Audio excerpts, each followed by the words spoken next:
Ay, magbabayad lang ako ng utang kina Angela, ha? Sige, sige. Huwag na kayong lumabas! Bakit po? May vampira ng gumagambala dito sa ating barangay. Sila ay naninipsip ng dugo. Ha? Ay!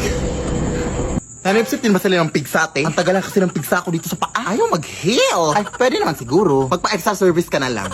Ay, hindi! Sila ay delikado. Ayun na, sige po. Saan ka ba kasi pupunta? Magbabayad sana ng utang, te. Ay, ako na. Ako na mababayad dito. La. Hoy, bayad mo yan kina Angela, ha? Oo. Tawagan mo lang ako pag may nakita kang vampira. Sino yon? May vampira na! Oh, yeah! Sarap yung gila!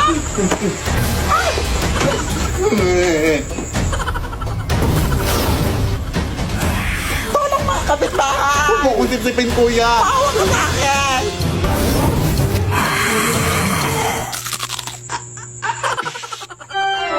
Kuya, anak! Ang asim mo! Bakit mura ko sa dugo mo, te? Lasang sinigang!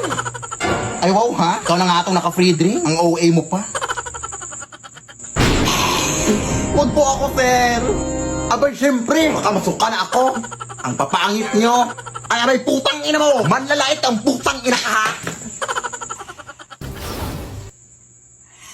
Ikaw na nga itong nanggambala, ha? Anak, gumising ka! Tawagan mo, Tanay. Hello? Tulungan mo kami dito! Nakagatangan ako ng vampire!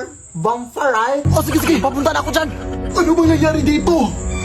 Kinagat ba siya ng vampira? Ay, hindi. Hinalikan siya. Kaya siya natumba dahil kinilig siya. Siyempre, kinagat siya! Hala, namumutla na siya, oh. Kailangan natin siyang bigyan ng dugo! Ano bang type niya? Ay, moreno po. Tapos yung matangkad. Tapos mayaman to, syempre. Hoy, bakit mo naman siya sinampal?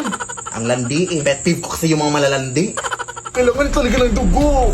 Saan ba malapit ang hospital dito? Malayo pa eh. Ay, wait. May dinuguan dito, oh. Baka pwede na to.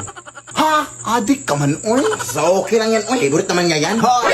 Ang sarap ng tulog mo dyan, ah. Ano si Angela, nak?